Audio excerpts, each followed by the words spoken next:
welcome to Kitty Goes Down the Rabbit Hole, where I talk about all the random things that I come across in my travels on the interwebs. And today, we're going to chat about Bridgerton.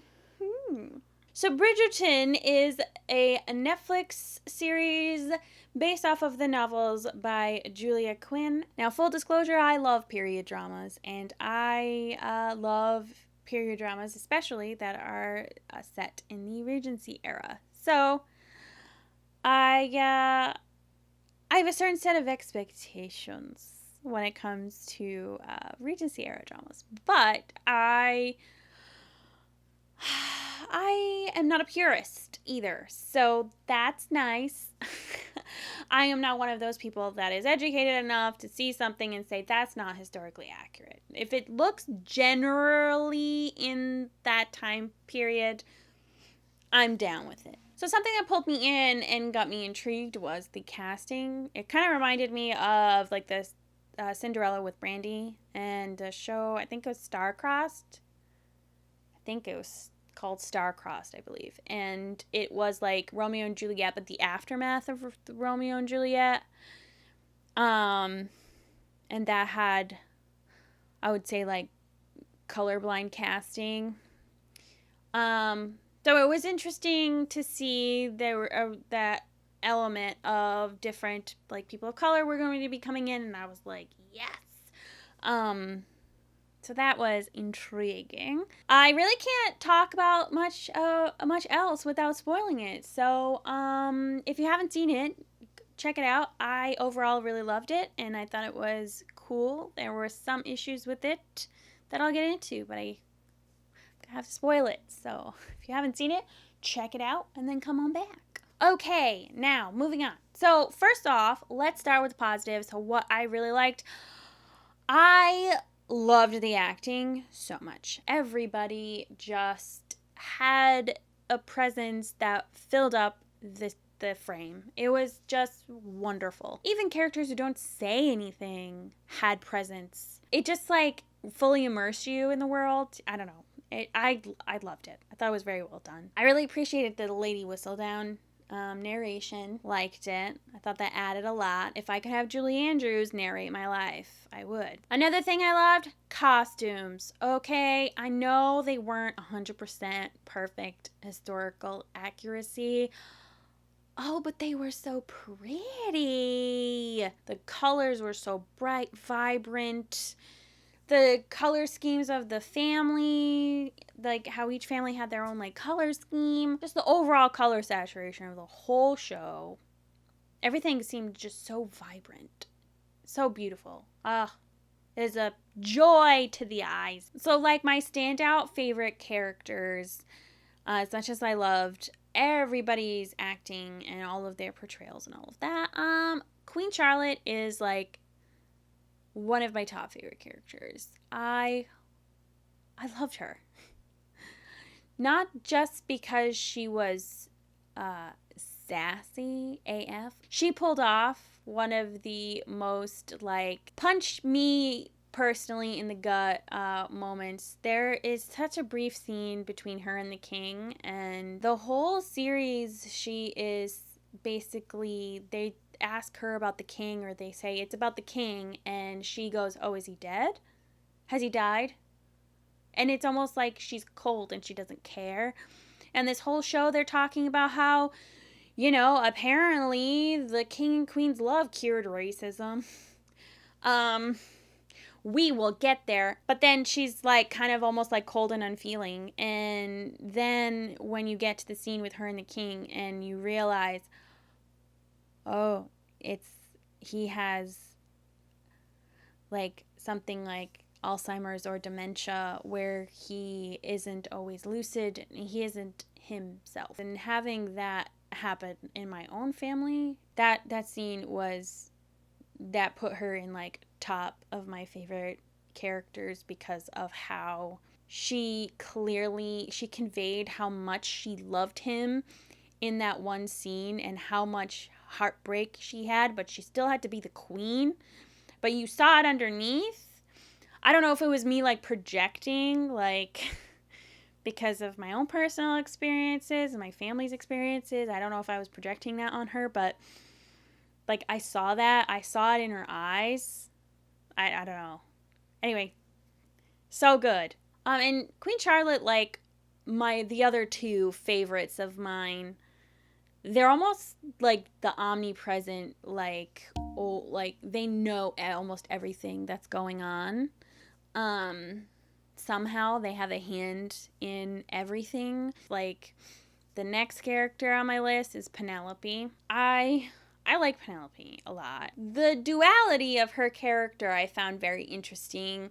How she could be Lady Whistledown, but she's also like Penelope, this like sweetheart who is constantly mocked, made fun of, and bullied by her family. Now, I've heard some people say that she sold Marina out. She stabbed her in the back, and yes, I will say I appreciated how long it took her to do it. She knew about Marina's pregnancy for quite a few episodes, and she didn't write about it. She could have, but she didn't. She really valued her friendship, and she thought she was a really good friend and an awesome person. She really respected her and loved her. It didn't matter that she was pregnant. She didn't care. She was her friend first. It was only after she like had exhausted everything that she could without outwardly saying it that's what she did. While it makes me sad that she did it, I don't think it made her happy that she did it.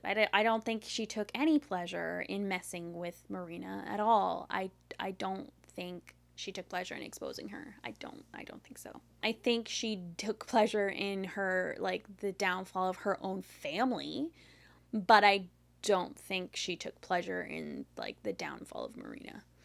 I don't think so. You could see how conflicted she was. But I found the duality of her character. And it's going to be kind of fun to see in future seasons, like what happens with her now that we know who it is, like how they're going to handle it the next season. Oh, it's going to be so fun. But anyway, the next character is like the epitome of like omnipresence. I think Lady Danbury is the one that keeps everything moving. You know, Lady Whistledown just reports on what's happening. People kind of go with what she says, or she influences things. But I feel like Lady Danbury really pushes things along. You know, she propels the story forward. You really think about it. She has such like a huge hand in so many characters and their progression. I don't know. I feel like she had such a heavy influence. And I just love, like, she was like the omnipresent person that, you know, was always there. She always knew what was going on. She was always observing and she was always watching. It was almost to the point where Lady Whistledown could be her because of how observant she was, how all-knowing she seemed to be. She was so wise. Okay, moving on to the things I didn't like as much. I loved the diversity, and I think representation is super important, and to fully support that, and I think that was awesome. But the world building was weird. So I was ready to accept that there was like this alternate reality where all the races were intermingled and racism didn't exist. Like, I was totally like, cool, I'm into it. And that's what I thought that was going to happen. And then Lady Danbury says, we were two societies divided by color until the king fell in love with one of us. The king fell in love with one of us. So racism is cured by the power of love. And me sitting here in 2021 USA thinking, that's some bullshit. We're living in, like, times where that is blatantly obvious how that is not how it works. That would be lovely if it was like that. And I don't know how the timeline of all that worked. The Simon's father being, like, given, all of a sudden he's, like, a duke. And now he's, like, in charge of all these different things. Like, what was he before? And now all of a sudden it's like no one questions it. There's not like one racist white person in this whole story. There's not like one racist white person. It doesn't make sense. So there is not one person with any like they took our jobs type of like they took our job. There's no one with that energy. It just doesn't. Nigel, perfect opportunity. He was already awful. No one likes him. Could have made him a little racist. Cressida, sprinkle in some racist. It just wasn't realistic. Because it was just like this throwaway line. Racism cured with the power of love. And I'm not part of like any marginalized group. I'll be linking some videos down below in the description box that they handle this. They tackle it a lot better than I would be able to. Check out the description box for more. Moving along to the music. Hated it. The modern instrumentals. I don't know. That took me out of it in the beginning. It grew on me by the end. So by the end, it didn't even bother me that much. But I was just annoyed. Like, that was like a step too far in terms of like the almost fantastical, more modernized retelling of Regency era. I don't know. That just took me out of it a little bit. I don't know. It just seemed like too on the nose. Maybe if it was a little bit more disguised, it wouldn't have bothered me as much. But it was just like, here, let me play the melody. And I feel like it could have been a little bit more like hidden. The dubious consent scene. I never read the books, okay? And from what I hear, that scene is worse in the books. And I don't like that scene. I don't think it's necessary. I think you could have handled that whole conflict a completely different way. Without that. You didn't have to, have her basically rape her husband. You didn't have to have that.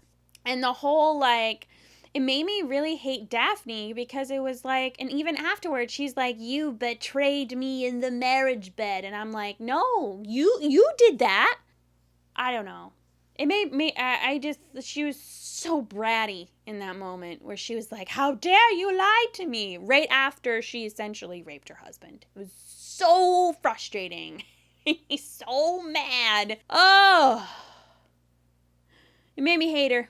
Oh, she seemed like such an entitled brat. Hated it. I don't think it needed to be there. At all. I don't think it would have needed to be there in the book either. There's so many other ways you could have handled that argument and that conflict without that.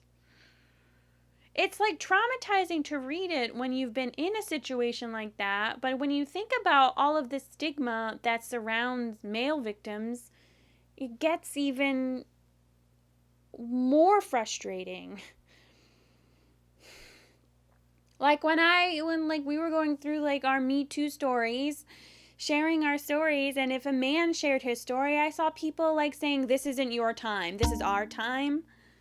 And it's what?